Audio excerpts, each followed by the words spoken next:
감사합니다. 우리가 하나님의 말씀을 보겠습니다. 하나님의 말씀은 사무엘상 23장 6절부터 12절에 있는 말씀입니다. 아히멜렉의 아들 아비아달이 그일라 다윗에게로 도망할 때에 손에 에봇을 가지고 내려왔었더라. 다윗이 그일라에 온 것을 혹이 사울에게 고하매 사울이 가로되 하나님이 그를 내 손에 붙이셨도다. 그가 문과 문빗장에 있는 성에 들어갔으니 갇혔도다. 사울이 모든 백성을 군사로 불러 모으고 그일라로 내려가서 다윗과 그의 사람들을 애워싸려 하더니 다윗이 사울이 자기를 해하려 하는 계교를 알고 제사장 아비아달에게 이르되 에봇을 가지고 이리로 오라 하고 다윗이 가로되 이스라엘 하나님 여호와여 사울이 나의 영고로 이 성을 멸하려고 그일라로 내려오기를 꾀한담을 주의 종이 분명히 들었나이다. 그일라 사람들이 나를 그의 손에 붙이겠나이까? 주의 종이 들은 대로 사울이 내려오겠나이까? 이스라엘의 하나님이 여호와여 원컨대 주의 종에게 일러 주옵소서. 여호와께서 가라사대 때 그가 내려오리라. 다윗이 가로되 그일라 사람들이 나와 내 사람들을 사울의 손에 붙이겠나이까? 여호와께서 가라사대 그들이 너를 붙이리라. 다윗과 그의 사람 600명 가량이 일어나 그일라를 떠나서 갈 수 있는 곳으로 갔더니 다윗이 그일라에서 피한 것을 혹이 사울에게 고하매 사울이 가기를 그치니라. 아멘. 여기까지 봉독했습니다. 할렐루야. 하나님의 은혜가 오늘도 우리와 함께하는 줄 믿습니다. 특별히 코스타리카로 떠난 우리 단기 선교팀들과 하나님이 함께하여 주시고 하나님의 그 놀라운 은혜 가운데 모든 사역을 다 마치고 무사히 안전 귀가하기를 예수님의 이름으로 축복하고 기도합니다. 그 일을 위해서 그들이 이곳에 돌아오기까지 우리는 힘써 기도해야 하는 줄 믿습니다. 특별히 기도 후원자로 사인하신 분들은요, 하나님 앞에 사인했으니까 여러분 기도하셔야 됩니다. 힘써 기도해 주시기를 간절히 바랍니다. 그리고 오늘 우리가 나눌 말씀은 4주 전이에요. 벌써 4주 전입니다. 4주 전에 우리가 나눈 말씀에서 이어지는 말씀인데 왕같은 제사장 다윗이란 제목으로 우리가 한 번 더 하나님의 말씀을 묵상해 보고자 합니다. 지난 7월 5일에 우리가 나눴던 말씀을 기억하시는 분이 아마도 있을까요? 없을까요? 없을 겁니다. 그렇죠? 굳이 기억하지 않으셔도 됩니다. 제가 다시 되새겨 드립니다. 그러라고 목사가 있는 거죠. 여러분들이 말씀을 다 기억하지 못해도 제가 때를 따라 하나님의 말씀을 되새겨 드립니다. 그게 제가 있는 이유가 되는 거예요. 그런데 얼마 전에 우리 반주하시는 지지사님께서 18년 전에 했던 설교를 기억하고 목사님 그때 그렇게 말씀하셨는데요 라고 다 얘기하는데 제가 얼마나 놀랐는지 모릅니다. 그냥 가슴이 철렁거리더라고요. 농담이지만 제가 더 오래 목회할 수 있도록 때를 따라 잊어주시는 것도 참으로 감사한 은혜가 될 거란 생각을 가져봅니다. 웃자고 말씀을 드렸는데 별로 웃으시는 분이 없네요. 아무튼 여러분들이 기억 못하는 4주 전에 그 말씀을 다시 말씀을 드리면 우리는 다 왕같은 제사장들이라는 거예요. 그래서 베드로전서 2장 9절에 있는 말씀이죠. 오직 너희는 택한 족속이요 왕같은 제사장이요 거룩한 나라요 하나님의 소유된 백성이니 이는 너희를 어두운 데서 불러내어 그의 기이한 빛에 들어가게 하신 자의 아름다운 덕을 선전하게 하려 하심이라. 아멘. 이 말씀은 하나님이 우리를 부르신 소명이라는 거예요. 그래서 하나님의 자녀, 선택받은 하나님의 자녀들이 갖는 사명을 우리에게 말씀해 주고 있습니다. 우리는 예수 안에서 하나님의 선택을 받은 왕같은 제사장들이라는 거예요. 우리는 우리를 구원하신 그래서 하나님의 아름다운 덕을 우리는 선전해야 되는 이 땅의 선지자의 사명을 가진 사람들입니다.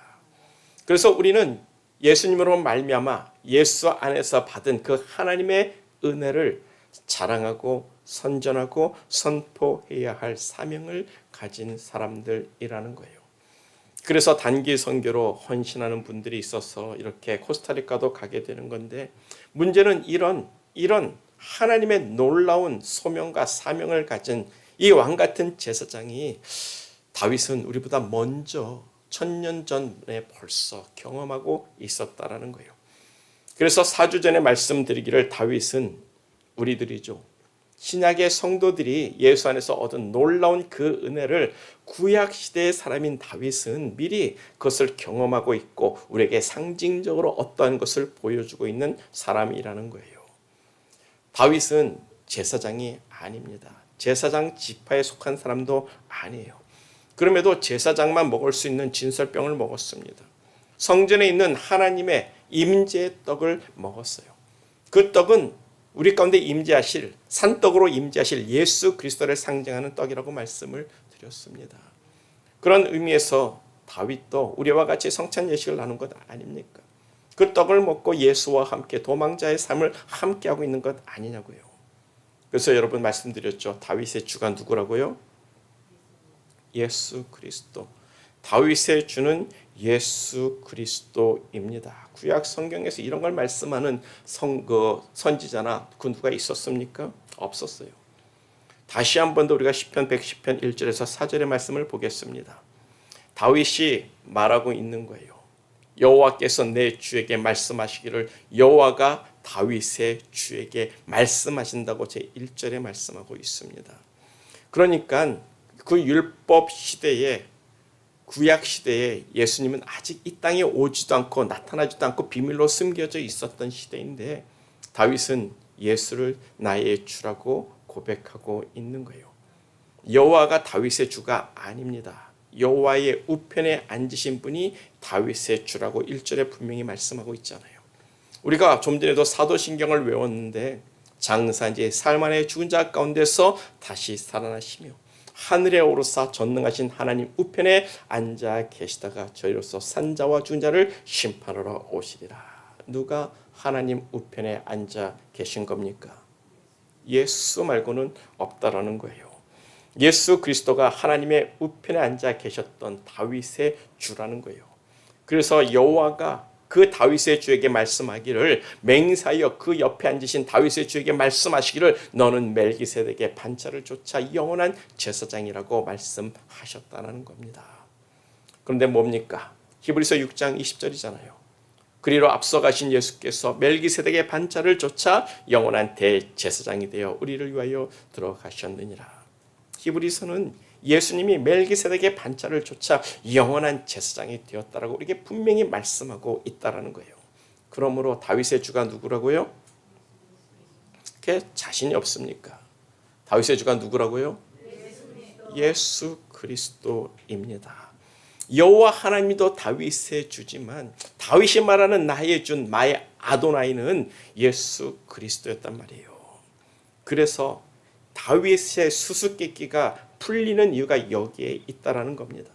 다윗은 레위 지파 사람이 아니에요. 제사장도 아닙니다. 제사장처럼 진설병을 먹고 제사장처럼 하나님께 묻고 응답을 받을 수 있었던 것은 그럼에도 불구하고 제사장이 아닌데도 불구하고 하나님 제사장만 먹는 떡을 먹고 하나님께 직접 물을 수 있는 그것은 그 수수께끼는 바로 이 예수 그리스도 안에서 풀린다는 거예요. 다윗은 우리보다도 먼저 예수를 알았습니다.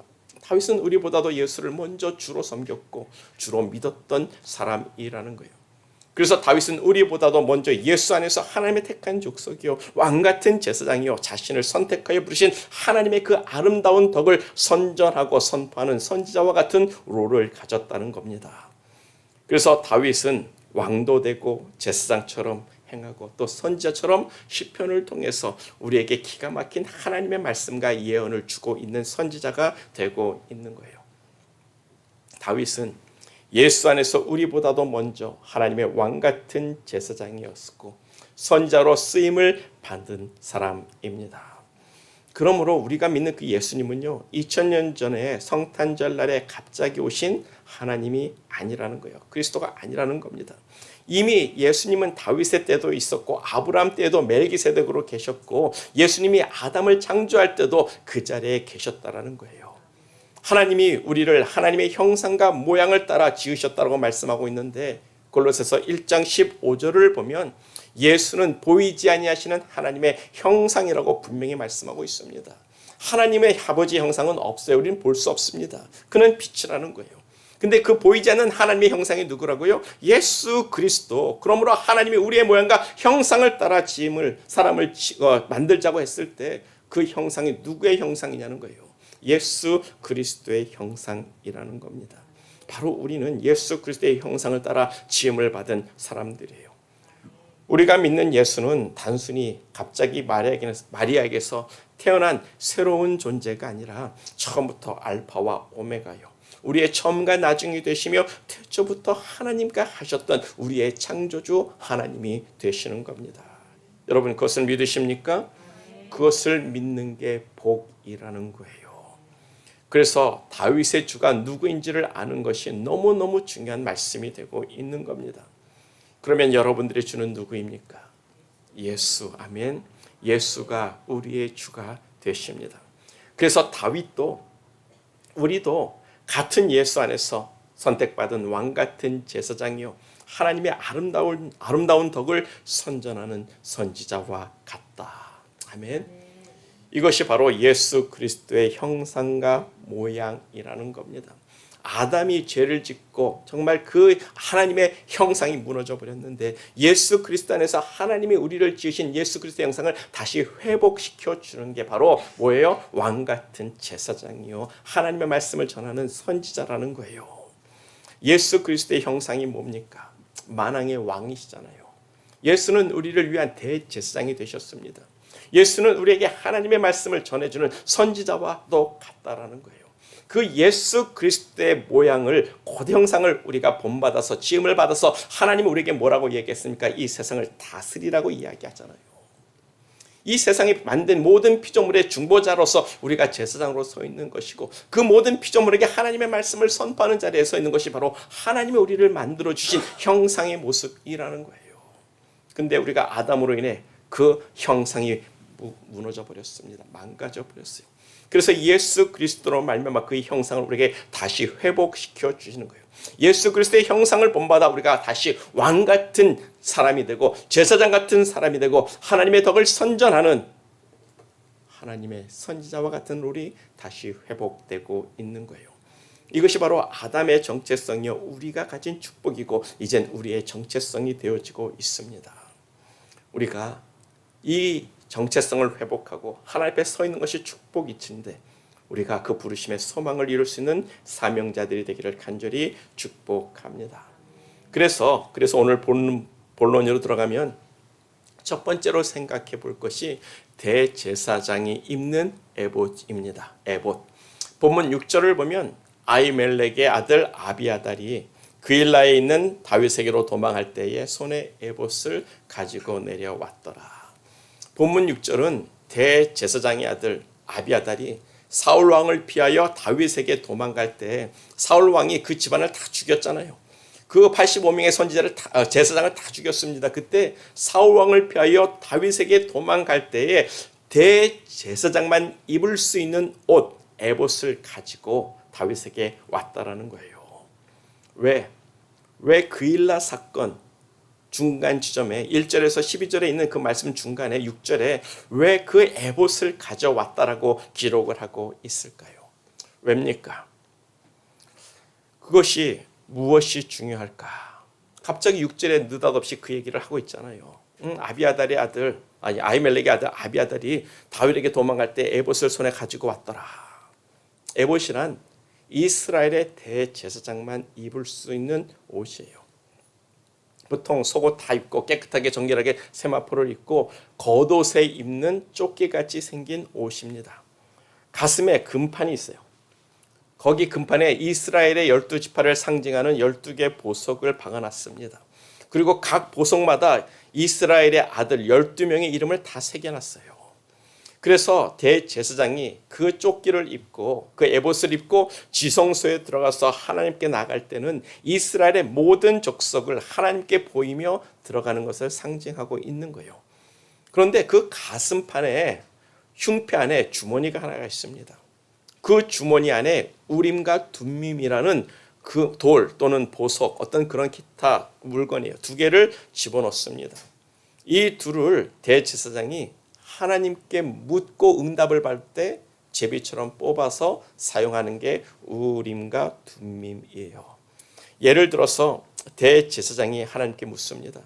하나님, 다윗이 지금 블레셋을 치러 가는데 갈까요 말까요라고 하나님께 물었고, 대제사장이 그 주머니에 손을 넣어서 그 두 돌 중에 하나를 꺼내는 거예요. 그래서 우림이 나오면 하나님이 예스라고 대답하는 겁니다. 가서 블레셋을 쳐라. 근데 둠밈이 나오면 가지 마라. 하나님께서 가지 말라 하신다라고 응답을, 그 제비 뽑기를 통해서 하나님의 응답을 받았다는 거예요. 그 옷을 아비아달이 사울을 피해 다윗에게 도망올 때 가져왔다는 겁니다. 그 말은 뭐예요? 이제 다윗이 하나님께 물을 수 있는 길이 열렸다라는 거예요. 그런데 문제는 뭡니까?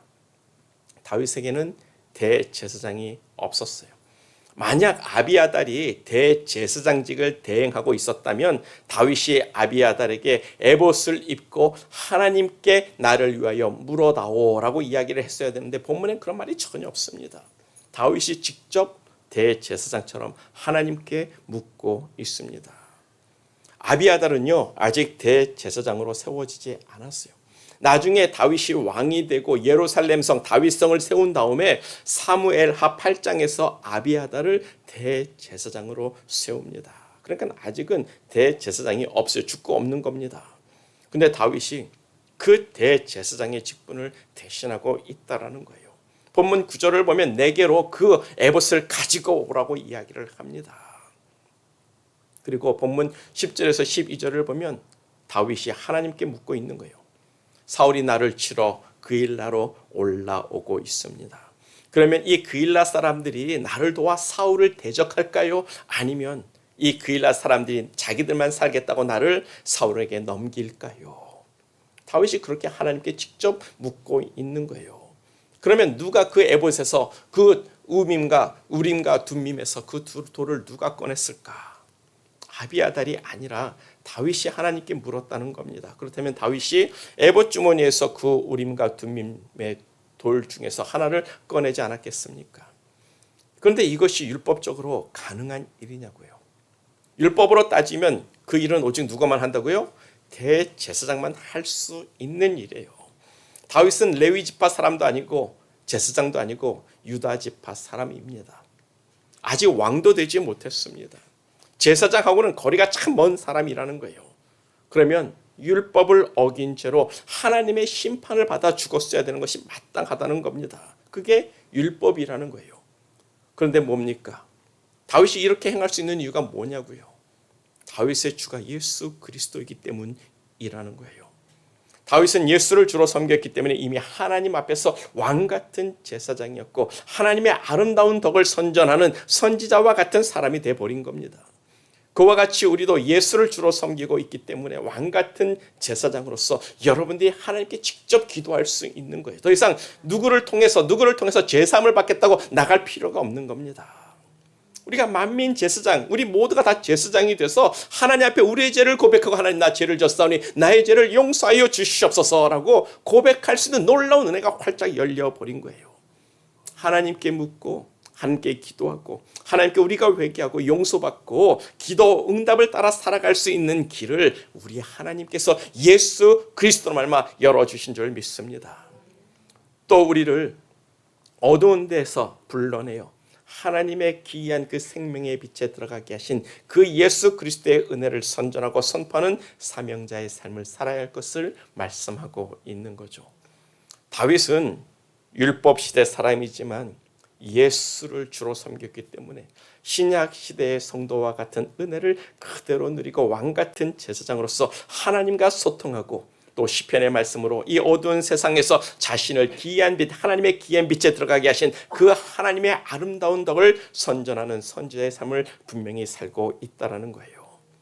다윗도 예수님 때문에 왕같은 제사장이요 하나님의 거룩한 나라가 되고 하나님의 백성이 된 겁니다.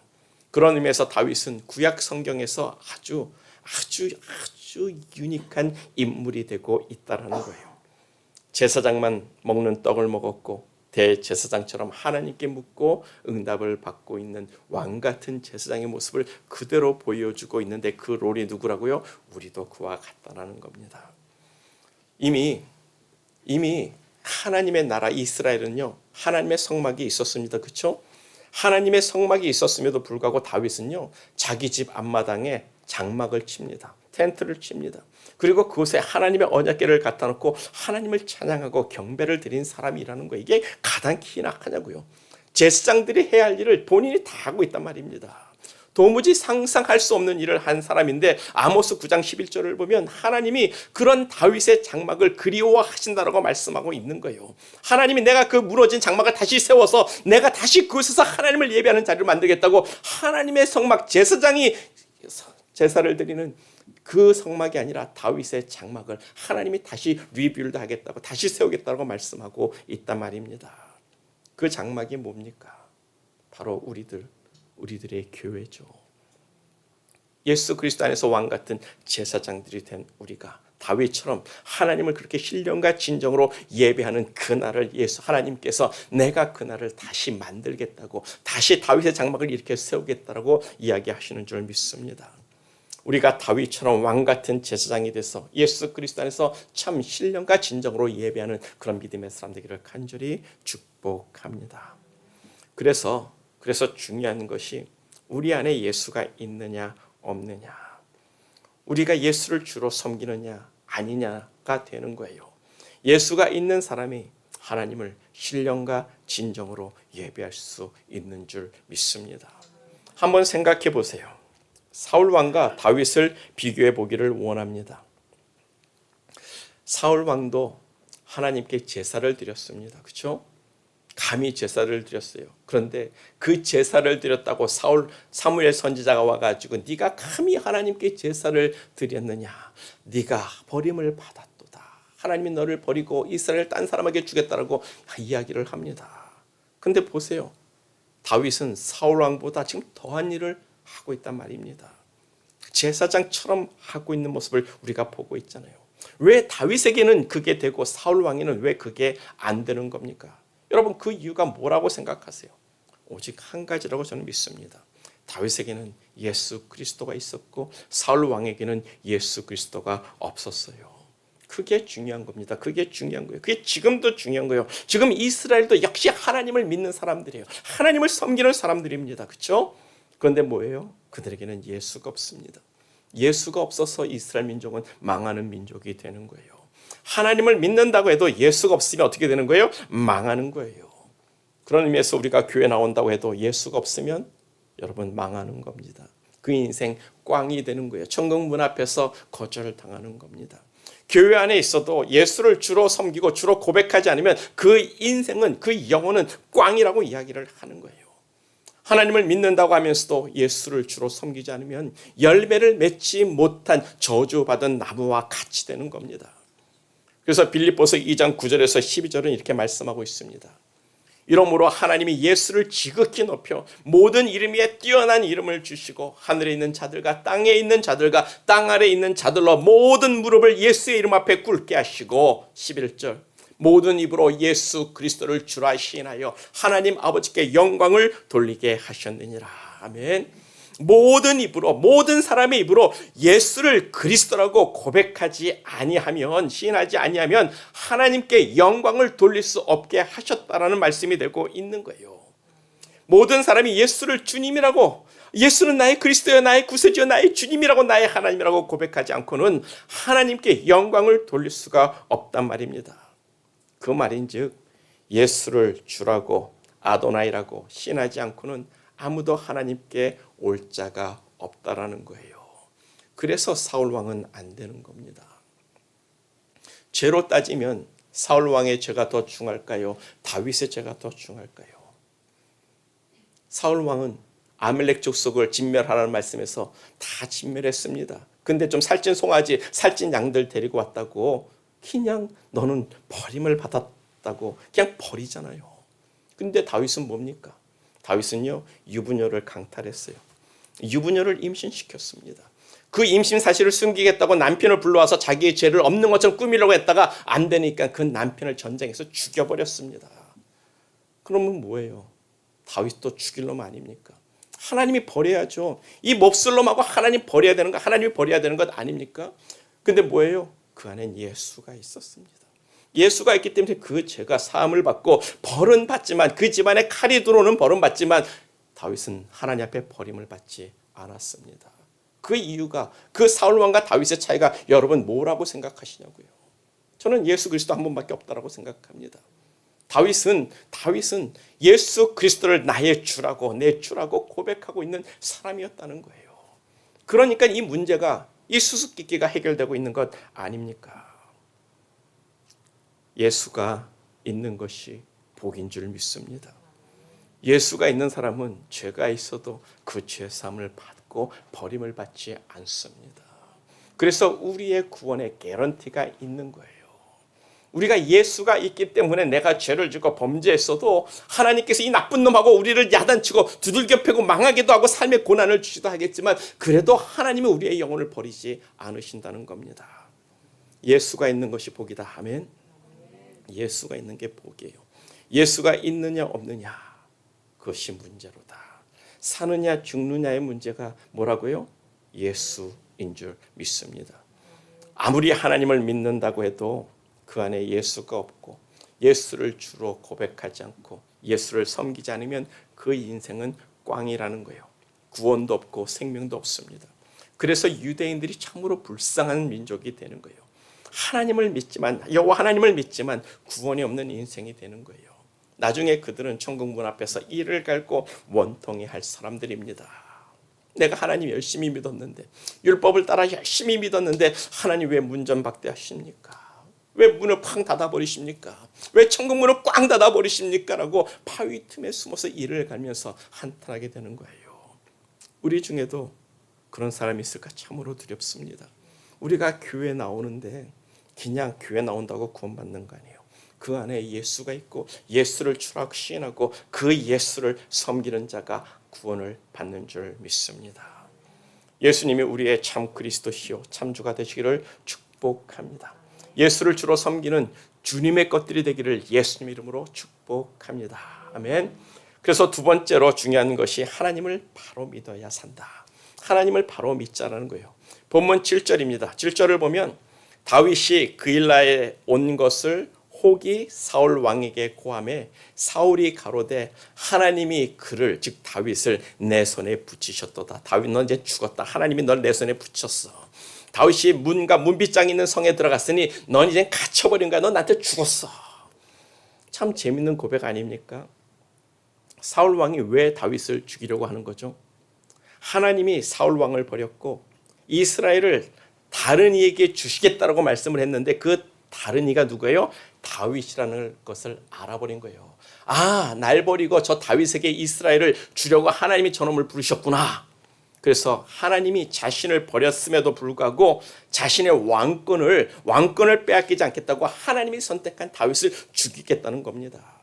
감히 하나님께서 기름을 부어 이스라엘 왕으로 선택한 다윗을 죽이겠다는 것은 곧 뭐예요? 하나님을 대적하는 행위입니다. 그러면서도 하나님을 믿는 타령을 지금 하고 있는 거예요. 아, 하나님께서 다윗을 내 손에 붙이셨도다. 할렐루야. 하나님이 나를 도우신다. 이제 다윗 넌 죽었어. 이젠 내가 군사만 보내가지고 저 그일라 성만 함락시키면 다윗 넌 끝이야 라고 이야기를 하고 있는 거예요. 이게 다 누구 때문이라고요? 하나님께서 다윗을 내 손에 붙이셨도다. 하나님의 은혜로다. 하나님이 나를 돕고 계시는구나. 아멘. 여러분 이게 가당키나 한 말이라고 생각이 됩니까? 하나님을 대적하면서 하나님이 나에게 은혜를 베푸사 다윗을 내 손에 붙이셨도다. 여러분 이런 말이 김밥 옆구리 터지는 소리가 똑같은 겁니다. 여러분 김밥 말아봤죠? 김밥 막 열심히 만들다가 그냥 옆구리 팍 터져봐요. 얼마나 짜증납니까? 저 김밥 많이 만들어봐서 알아요. 정말 어이가 없는 말을 지금 사울 왕이 하고 있는 거예요. 근데 우리들도 그런 사울 왕과 같은 고백의 믿음을 선포하고 있지는 않습니까? 하나님을 거역하고 있고 하나님을 불순종하면서도 아, 하나님은 나의 편이라. 하나님의 은혜가 내게 있도다. 하나님은 나를 도우시는 하나님이라. 그거 웃기는 고백 아닙니까? 그런데 기독교 역사가 그랬어요. 유럽에서 1차, 2차 세계대전이 일어납니다. 서로 하나님을 믿는 국가들이잖아요. 독일도 하나님을 믿고 유럽도 다 하나님을 믿습니다. 그들이 뭐 했겠습니까? 다 같이 기도했을 거예요. 하나님은 우리 편이라. 하나님은 우리를 도우신다. 그래서 독일이 모든 유럽을 다 쓸었지만 개소리 아니었습니까? 하나님께서 유럽 국가를 붙드사 유럽을 다시 회복시켜버리고 독일을 망하게 했잖아요. 미국도 남과 북으로 나눠서 싸운 적이 있습니다. 노예 해방 문제로 북군과 남군으로 싸웠어요. 근데 이 미국이 그 시대 어땠습니까? 하나님을 믿는 나라였잖아요. 남쪽에 있는 주들도 하나님을 섬기고 하나님을 믿는 사람들이고 북쪽에 있는 사람들도 하나님을 섬기는 사람들이에요. 서로 싸우면서 뭐라고 이야기했겠습니까? 철야기도 하면서 하나님 우리를 도우소서, 하나님은 우리 편이다, 하나님은 우리와 함께 하신다 그러면서 열심히 총 들고 서로 맞싸우지 않았겠습니까? 그때 아브라함 링컨이 한 유명한 말이 있습니다. 하나님이 내 편이는 게 중요한 거 아니야. 내가 하나님 편에 서 있는 게 중요한 거야. 우리가 하나님은 내 편이라고 말하는 거 하나도 중요하지 않습니다. 내가 하나님 편에 서 있는가, 그게 중요한 거예요. 하나님의 편에 서 있는 사람이 이기는 줄 믿습니다. 그래서 하나님은 내 편이라고, 하나님 나를 붙드시고 하나님 나를 돕는 자라고 말하기 전에 내가 하나님 편에 서 있는지 그것을 제대로 볼 수 있는 신앙인들이 돼야 한다는 거예요. 거기서 승패가 갈라지는 겁니다. 똑같이 하나님은 내 편이라 하고 하나님 우리를 도우신다라고 싸웠는데 결국 이긴 자가 누구예요? 북쪽이 이겼잖아요. 독일이 지고 유럽이 이겼잖아요. 저는 하나님의 역사심을 믿습니다. 지금 그렇게 하나님을 잘 섬겼고 그렇게 기독교 국가로서 성장해서 정말 열방을 다 점령하며 식민지 삼았던 그 유럽 국가들이 그 식민지를 해가면서 선교사를 보내고 복음을 전했던 그 사람들이 1900년 들면서 신앙이 변화되는 거예요. 리버럴해지는 겁니다. 자유신학이 들어오는 겁니다. 하나님께서 그런 심판의 모습을 전쟁으로 일으켜 세우신 것 아닐까요? 하나님의 구약성경에 보면 하나님은 이스라엘 심판할 때 전쟁을 부르셨습니다. 그리고 또 기후변화를 일으키셨어요. 그래서 마른 땅의 모래가 그 예루살렘과 그 온 유다 광야에 다 차고 넘치게 하시겠다라고 하나님이 이미 예언해 주셨잖아요. 지금 그렇게 예수를 믿던 유럽이 어떻게 변했습니까?